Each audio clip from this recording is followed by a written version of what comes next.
Salut à tous et bienvenue sur l'amour du maillot pour une nouvelle vidéo. Aujourd'hui, on va parler de maillot de hockey sur glace. On se lance sur la première vidéo d'une série de vidéos consacrées au maillot de hockey. Dernièrement, j'ai un petit peu délaissé les maillots de foot et de rugby pour plus me concentrer sur ma collection de hockey sur glace. Pour ceux qui suivent la chaîne depuis peu, sachez que le hockey sur glace a été vraiment mon premier amour en tant que fan de sport. J'ai commencé à suivre le hockey sur glace quand j'étais petit avant de suivre le foot et de m'y intéresser. Et c'est un peu de même pour les maillots. Le tout premier maillot de hockey sur glace que j'ai eu, je l'expliquais dans ma dernière vidéo, il est derrière moi, c'est le maillot des Mighty Ducks. Et du coup, comme cette chaîne, j'ai envie qu'elle reflète un petit peu mon mood, mes envies du moment, ce qui me passionne à l'heure actuelle, je me suis dit que j'allais me faire un peu kiffer et essayer de vous apprendre des choses sur les maillots de hockey sur glace, d'autant plus si c'est pas forcément quelque chose qui vous intéresse, mais si, comme moi, vous êtes passionné par les maillots dans leur ensemble. Le thème de la vidéo aujourd'hui, tout simplement, ça va être pourquoi les maillots de hockey sur glace sont mieux que les maillots de foot. Mais avant de commencer, comme d'habitude, vous connaissez la chanson, abonnez-vous, likez, partagez et boostez la vidéo si vous regardez sur mobile. Et évidemment, si vous voulez vous faire plaisir avec des maillots de foot authentiques, il y a des liens affiliés en description. Donc, comme d'habitude, évidemment, avant de se lancer dans cette longue vidéo que j'ai structurée, vous verrez qu'en plusieurs points, je vais vous expliquer pourquoi je trouve que les maillots de hockey sur glace sont bien plus intéressants que les maillots de foot. Je vais évidemment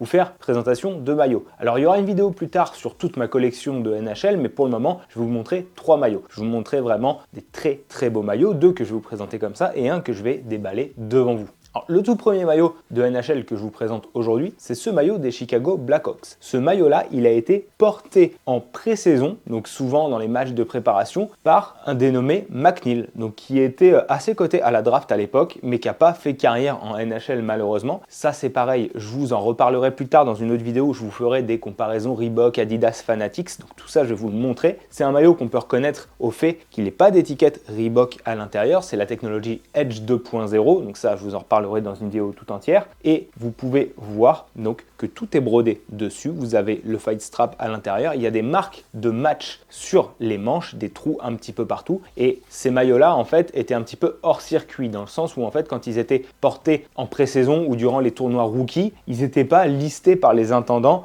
comme des maillots portés avec la petite étiquette, etc. Pour moi, les maillots des Chicago Blackhawks font partie des plus beaux maillots de NHL. Le logo fait pour beaucoup, j'aime beaucoup les couleurs évidemment, même si la franchise que je supporte pour ceux qui suivent, c'est les Canadiens de Montréal. Ces maillots-là sont vraiment des maillots que je trouve très beaux. Et je vous en remontrerai puisque quand je vais vous présenter toute ma collection de NHL d'ici quelques semaines, je vais récupérer pas mal de maillots que j'ai envoyés en customisation et vous allez voir, je vais vous présenter vraiment du lourd. Donc j'ai eu ce maillot-là il n'y a pas longtemps et si vous voulez, c'est des astuces, essayez de cibler un peu les maillots portés en préparation, pré-saison ou dans les tournois de rookie. C'est des astuces assez cool pour avoir des maillots de match à pas trop cher parce qu'évidemment, les maillots de NHL, plus le joueur est coté, plus le maillot peut être cher, d'autant plus que c'est tracé et on en reparlera par la suite. Trouver des maillots de pré-saison de joueurs pas très cotés, c'est un bon moyen d'avoir des maillots de qualité, des maillots de match pour pas trop cher. Ça, c'était pour le premier maillot de la vidéo. On enchaîne avec un autre maillot de pré-saison qui est ce maillot des New York Rangers. J'allais dire porté, préparé. Il est surtout préparé pour Ryan Hunt, donc qui est un joueur qui avait fait une bonne saison aux New York Rangers. Lui, il a vraiment quand même une petite carrière en NHL, je crois qu'il y est encore d'ailleurs. C'est les maillots Adidas, maillots Made in Canada, qui avaient la particularité de ne pas être commercialisés, contrairement au prochain maillot que je vais vous montrer. Donc taille 56, Made in Canada, vous voyez qu'il y a c'est la technologie Prime Green. Il y a le code barre de l'intendance. À l'intendance, ils ont également rajouté la petite étiquette à la manche pour pouvoir authentifier un peu le maillot. Et vous voyez qu'il y a une étiquette en dessous avec marqué Not Game Used. Donc c'est pas un maillot qui a été porté en match, du moins c'est pas un maillot qui a été porté en match de NHL. Soit il a été préparé, soit il a été porté en pré-saison. Je pense qu'il est juste préparé parce qu'il n'y a vraiment aucune marque de match, que ce soit de trou ou de palais. Ça, c'est ça qui est cool avec les maillots de hockey, c'est qu'on peut les authentifier comme ça. Mais la broderie est juste incroyable. Il faut savoir qu'en fait, ça, c'est des maillots qui sont portés plusieurs saisons. À l'époque d'Adidas, on pouvait distinguer les maillots Prime Green qui sont arrivés après les maillots sans technologie. Il y a la petite étiquette Prime Green en bas. Donc, il y a eu vraiment ces deux types de maillots. Tant que c'était du Made in Canada, c'est que c'était des maillots de match avec les épaulettes qui étaient vraiment typiques d'Adidas. Voilà, siglé avec les petits trous comme ça. Il est vraiment très beau, même si niveau de la qualité et de la solidité, forcément ça vaut pas les maillots Reebok que je vous ai montré précédemment. Et enfin, on va aller sur un dernier maillot, et ce coup-ci, on va aller sur un maillot Fanatics. Le maillot Fanatics est arrivé dans cette boîte. Donc déjà, quand ça arrive dans un coffret comme ça, on se doute que c'est un maillot de qualité. Et je vais l'ouvrir devant vous et vous allez voir tout de suite, vous allez très vite comprendre. Ça arrive dans ce papier, mais je ne l'ai pas commandé sur le shop officiel de la NHL. Je ne l'ai pas commandé non plus sur Fanatics. je l'ai commandé directement sur la boutique de la franchise et vous l'avez ici, le maillot des Canadiens de Montréal. Maillot Authentic Pro, donc ce sont les maillots qui sont fabriqués au Canada, taille 56. Donc je l'ai commandé pour me faire un kiff. Vous voyez le petit sponsor devant. Et ouais, maintenant il y a des pubs sur les maillots de NHL. Ça c'est un petit peu dommage. Et forcément avec la broderie derrière de Alexandre Texier. Donc pourquoi je ne l'ai pas commandé sur le site de la NHL? Tout simplement parce que si je voulais le non brodé comme sur les maillots pro, il fallait que je passe par la boutique Tricolore, qui est la boutique officielle du Canadien. D'un point de vue du tissu, du textile, ça j'en reparlerai dans une autre vidéo, mais à part les épaulettes, on est vraiment sur le même tissu que sur les maillots Adidas. Après, au niveau de la coupe, c'est la même chose, au niveau des empiècements, c'est la même chose. Il faut savoir que les usines au Canada qui fabriquent tous les maillots depuis des années sont souvent les mêmes en fait. Même quand la marque change, et ben, la fabrication derrière, les usines qui fabriquent les maillots sont souvent les mêmes. Et donc j'ai pris ce maillot pour me souvenir vraiment du passage d'Alex Texier au Canadien, qui était vraiment au top du top quand j'ai acheté le maillot. Là, il a un petit peu baissé de régime. Ce maillot-là a mis quand même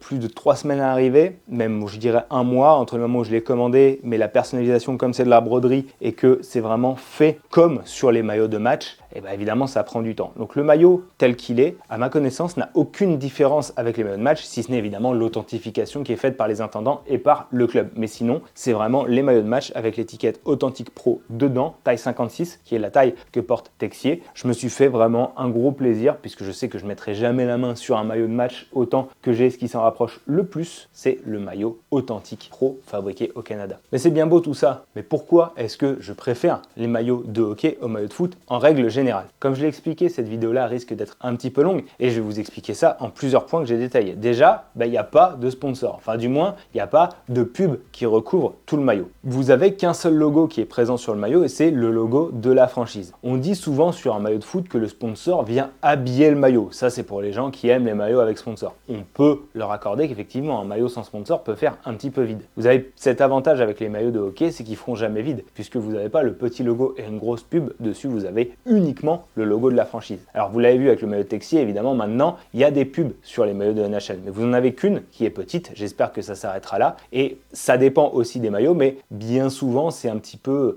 en accord d'un point de vue de la couleur avec le maillot en lui-même, ce qui fait que la pub ne vient pas non plus trop manger le maillot, elle est assez discrète, ça c'est quelque chose qui est à l'avantage du maillot, d'autant plus sur les maillots comme par exemple le maillot blanc du Canadien où la pub c'est Air Canada, donc ça se fond parfaitement avec le maillot, ou encore la pub Milk sur le maillot des Toronto Maple Leafs qui se font parfaitement dans le maillot. En hockey, historiquement, le logo vient prendre la place qui lui est due et donc il ne se retrouve pas à être 3 fois plus petit que le logo du sponsor, sans parler des nombreux petits sponsors annexes. L'autre force des maillots de hockey, c'est qu'ils sont bien plus qualitatifs. Vous savez que mes maillots de foot, il n'y en a pas des masses que je porte. Bien souvent, je les garde pour la collection. Une des raisons pour lesquelles je ne les porte pas, c'est que souvent, c'est assez fragile. C'est vraiment que du polyester classique et vous avez vite fait de les accrocher. Pour ce qui est des maillots de hockey, c'est différent. Jusqu'au milieu des années 2000, les maillots même réplica, ils étaient fabriqués au Canada. C'est le cas notamment du maillot de Mike Modano que je porte actuellement. Et franchement, ça sent quand on les porte. Un tissu qui était à la fois solide et respirant. Et ce tissu-là, il était repris exactement sur les maillots de match. Les maillots de match étaient peut-être un peu différents dans leur coupe, le fait qu'ils aient le fight strap, la taille qui était en chiffres et pas en lettres, mais à part ça, les maillots que vous achetiez en boutique, niveau du tissu, ils étaient très proches de ce qui était porté sur la glace. Avec l'arrivée de Reebok, ça a un petit peu changé, les réplicas ont commencé à être fabriqués en Indonésie. Sauf que même les maillots fabriqués en Indonésie, vous avez le cas derrière moi avec un player boutique Indo Edge, donc la technologie Edge qui était fabriquée en Indonésie, était quand même à milieu des maillots de foot que vous pouvez retrouver en boutique. Ils sont bien plus solides, bien plus respirants et bien plus qualitatifs. Certes, un maillot de hockey de base, ça coûte plus cher qu'un maillot de foot. Et aujourd'hui, quand on met 100 € dans un maillot réplica de foot dont le tissu n'est pas très loin de ce qu'on trouve sur un maillot fake, et je parle pas des broderies mais bien du tissu, mais je trouve que la dépense est bien plus mauvaise que de mettre 160 € dans un maillot de hockey qui, et c'est le fil rouge de cette vidéo, durera plus longtemps. Autre point, on ressent cette qualité au niveau de la personnalisation. Sur les maillots de hockey, vous n'avez pas du flocage, vous avez du twill, ce qui est un morceau de tissu découpé et rigide. Alors, quand vous achetez un maillot réplica de hockey sur glace, et encore une fois je parle des maillots de NHL, le twill bien souvent va être floqué sur le maillot. Mais si vous achetez un maillot de qualité, donc un maillot version player ou même plus, le twill va être brodé dessus. Ce qui fait que vous n'aurez vraiment pas peur en fait de foutre votre maillot à la machine à laver, gonfler, ce qui fait aussi que vous pouvez vous permettre de porter certains maillots de match puisque vous n'allez pas plus les abîmer et que c'est des maillots qui bien souvent, s'ils ont déjà été portés, sont déjà abîmés. J'avais invité Benoît au tout début de mon podcast sur ma chaîne. Benoît, il a fondé la marque française Endzone. Et il avait parlé de la technologie Twill. Pour résumer, en fait, c'est des éléments de tissu rigide de haute qualité qui sont assemblés entre eux. Donc vous allez avoir 1, 2, voire 3 couches assemblées, posées sur le maillot et bien souvent vous allez avoir la broderie pour fixer le numéro sur le maillot et l'assemblage est toujours plus qualitatif, évidemment sur les maillots players, mais même sur un réplica, vous allez avoir des lettres posées individuellement sur une plaque pour ce qui est du nom et ensuite ça va être brodé sur le maillot. Les numéros, quant à eux, sont directement brodés sur le tissu. Donc ça, c'est le top pour porter vos maillots, surtout si vous comptez les porter très longtemps. Ça fait que c'est un investissement. Autre point ultra positif, c'est que les maillots, ils ne changent pas tous les ans. Alors oui, tous les ans, vous avez des reverse rétro, vous avez des Stadium Series qui sont un peu là pour faire consommer un peu les gens, mais les maillots de base, c'est-à-dire le maillot domicile extérieur, voire le maillot third, ils changent rarement. J'ai parlé juste avant des dépenses intelligentes. Acheter un maillot de hockey sur glace, quelle que soit la gamme, c'est un investissement bien plus sensé que sur un maillot de foot pour la bonne et simple raison qu'il ne change pas. Si vous regardez les matchs des années 90 des franchises qui sont encore en NHL aujourd'hui, 80% du temps, le design du maillot n'a pas changé du tout. Vous n'aurez pas la sensation de devoir changer de maillot toutes les saisons. Et vous savez, cette fausse excuse que les gens qui surconsomment des maillots fake utilisent en mode « j'ai pas l'argent pour mettre 100 € tous les ans » ou cette peur de manquer ou cette compulsion qui pousse les gens à se jeter sur les maillots dès qu'ils sortent au point de se ruiner, alors que le maillot finit souvent à moins 60% en fin de saison, ça, vous n'aurez pas de souci. Vous achetez un maillot et si vous en prenez soin, parce qu'il faut quand même faire super attention à vos maillots, même s'ils sont solides, le maillot, il durera toute sa vie. Vous n'aurez pas à le changer l'année d'après. En plus, à part quelques détails peut-être au niveau du col ou des broderies, vous percevez quasiment pas le changement d'une génération à l'autre d'équipementier. Alors à part pour Reebok peut-être, mais en foot, dès qu'il y a un changement d'équipementier, ça implique très souvent un changement de style, ce qui nuit à la continuité du style et bien souvent à l'identité. Autre point en faveur des maillots de hockey, ils se portent beaucoup plus facilement. Alors déjà, ils sont plus gentils avec les gens qui n'ont pas forcément un physique sportif. Quand on aime les maillots de foot, ça peut en frustrer certains, parce que les maillots de foot, ils ont souvent une coupe athlétique en version pro, et ça peut être assez traître. Une personne en surpoids ou une personne à l'inverse très maigre, elle peut avoir l'air ridicule dans un maillot de foot. Avec les maillots de hockey, vous n'avez pas ce souci. Vous n'avez pas à vous soucier de quelle taille choisir et si vous prenez un maillot en fin d'adolescence, il y a des chances qu'il vous aille toujours 30 ans plus tard. Ce qui est cool également avec les maillots de hockey, c'est qu'ils se portent à toutes les saisons. La plupart d'entre nous, on vit dans des pays ou des régions où on peut se balader en t-shirt que 3 voire 4 mois par an. Certes, on peut mettre un maillot de foot oversize par-dessus un pull, mais on ne sera jamais aussi cool qu'un maillot de hockey qui est fait pour ça. De septembre à mai, voire à juin, vous pouvez porter vos maillots de hockey et vous faire plaisir sans avoir à les mettre sous un pull parce qu'ils caillent. Pour le prochain point, je m'adresse aux collectionneurs et ça c'est quelque chose de très important. Les maillots de match sont bien plus faciles à tracer qu'en football. En fait, dans le monde des maillots de hockey, il y a moins d'arnaques. La traçabilité est vraiment, on le sait, les Américains, via les sports US, ont pour ainsi dire inventé le concept d'authentification chez les collectionneurs de sport, notamment le photomatching. J'exagère un peu, mais ils mettent l'Europe à l'amende sur ce plan-là. En NHL, comme dans les autres ligues de sport nord-américaines, la culture de la merch est présente depuis des décennies. C'est pour ça que quand on regarde les gradins d'un match dans les années 90, on voit plein de gens avec un maillot, alors que quand on fait ça avec une tribune de foot de la même époque, on n'en voit que très peu. Mais c'est pareil pour le côté collection et mémorabilia. En sport US, c'est la norme pour les intendants de récupérer les maillots et de les tracer. En NHL par exemple, les joueurs en saison régulière et en play-off vont porter un maillot sur une série d'environ 20 matchs bien souvent. À l'issue de ce cycle, les intendants y récupèrent les maillots. Ils y brodent une étiquette qui date le maillot et ils mettent un tag d'authentification. De là, soit les maillots sont vendus aux enchères par le club, soit ils sont vendus par Maigret par exemple, qui est une entreprise spécialisée là-dessus, ou d'autres entreprises de ce type. La culture du photomatching, je le disais avant, elle vient des sports US. Ce que j'aime avec les maillots de hockey, c'est qu'on peut bien plus facilement porter un maillot avec des traces ou des accros qu'avec un maillot de foot. D'autant plus avec des maillots portés parce que c'est presque un trophée. Un maillot avec des traces de palais ou des traces de sang, il raconte une histoire et il fait plus d'authentique. Mais ça veut surtout dire que c'est un maillot qui va être plus facile à tracer. Vous trouvez des photos du match, vous essayez un peu de matcher les photos, vous retrouvez les mêmes défauts sur les photos et c'est fait. Il y a beaucoup moins d'arnaques qu'en football, d'autant plus que la personnalisation grand public à la maison, c'est-à-dire trouver les flocages et les poser soi-même, ça n'existe pas. Dans les maillots de hockey, il y a aussi beaucoup moins de fake et surtout ils sont très faciles à repérer. Alors attention, du fake il y en a quand même pas mal, mais franchement il suffit de 2 heures de recherche sur Google pour apprendre à les repérer facilement. En 2026, les fakes sont toujours aussi mal faits qu'il y a 10 ou 15 ans. Les broderies sont grossières, les noms au dos ils sont tout moches, les coutures sont affreuses, les logos ressemblent à du papier bulle.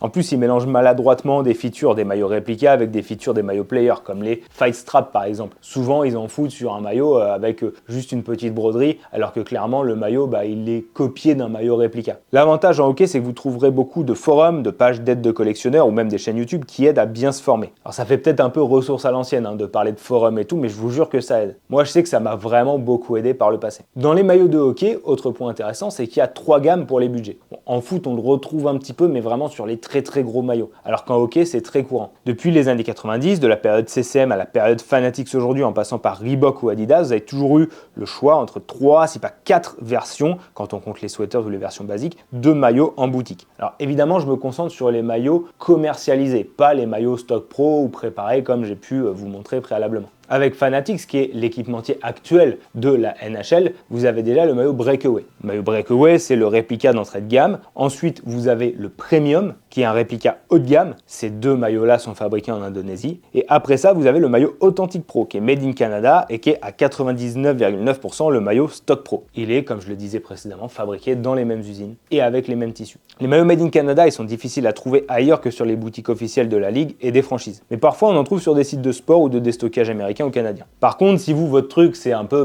d'y aller mollo au niveau du budget et que vous visez plus le premium parce que vous voulez pas l'entrée de gamme, c'est hyper facile à trouver en déstockage. On en trouve pas mal à prix réduit, soit quand les joueurs se font trade, c'est-à-dire qu'ils sont échangés ou vendus, soit quand les franchises décident de vider leur stock. Des sites, vous en avez plein pour acheter vos maillots de hockey. Alors malheureusement, ils sont tous soit au Canada, soit aux États-Unis, donc il faut compter l'expédition et potentiellement des frais de douane. Voilà, c'est tout pour moi aujourd'hui. J'espère que cette petite introduction à la série de maillots de hockey vous a plu. Si vous êtes canadien, francophone, bienvenue. Désolé, j'ai utilisé le vocabulaire du hockey sur glace comme on l'utilise en France. J'ai parlé de maillot, ça voulait dire chandail évidemment. Tout ça, j'espère que vous m'avez compris, mais c'est vrai que du contenu sur les maillots de hockey, on en trouve énormément en anglais, que ce soit sur des chaînes américaines ou canadiennes, mais on n'en trouve pas en français, ou du moins pas beaucoup. J'ai cherché, moi c'est vrai que je suis quelques contenus un peu québécois sur les Canadiens de Montréal ou sur la LNH en général, mais sur les chandails en particulier, j'en ai pas trouvé. Donc si ça se trouve, je vais trouver peut-être un mini public à Québec. Soyez les bienvenus, n'hésitez pas à vous abonner. Pour le reste, j'espère que ça vous a plu. N'hésitez pas à me dire en commentaire s'il y a des choses que j'ai dites dans la vidéo qui vous ont plu. On se retrouvera très bientôt pour reparler, mais cette fois de maillots de hockey. Et d'ici là, je vous dis